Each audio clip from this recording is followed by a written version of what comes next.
الله وأطيعوا الرسول فإن توليتم فإنما على رسولنا البلاغ المبين. د الله اطاعت وکړئ او د پیغمبر اطاعت وکړئ، خو که تاسې له اطاعت نه مخ اړوئ نو زموږ پر پیغمبر باندې له څرګند روښانه حق رسونې نه پرته څه مسؤلیت نشته. الله لا إله إلا هو وعلى الله فليتوكل المؤمنون. الله هغه ذات دی چې له هغه پرته بل خدای نشته. له دې امله ایمان راوړونکي دې پر همدې الله باندې توکل وکړي.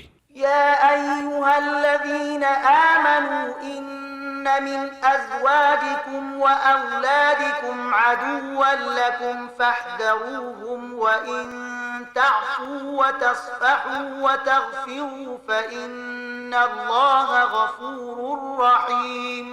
ای مؤمنانو، ستاسې له میرمنو او ستاسې له اولادونو څخه ځینې ستاسې دښمنان دي، له هغو نه ځان اداره کړئ، او که تاسې له عفوې او تېرېدنې څخه کار واخلئ او بښنه وکړئ نو الله بخونکی او رحم لرونکی دی.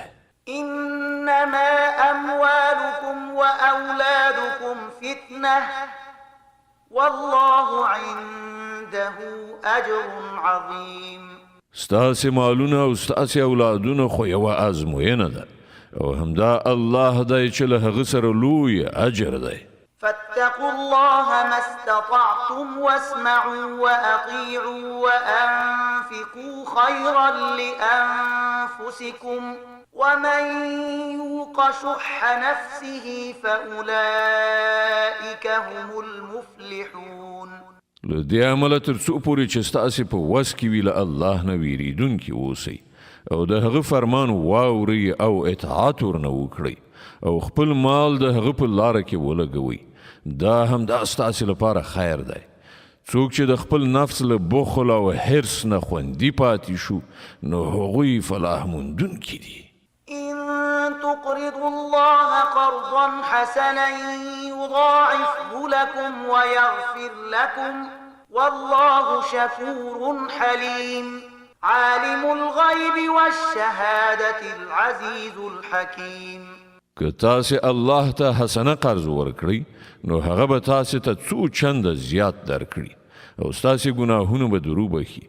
الله ډیر قدردان او د تحمل څښتن دی، په حاضر او غایب هر شي پوهیږي، برلاسی او د حکمت خاوند دی. صدق الله العظيم. الله ستر رښتیا ویونکی دی.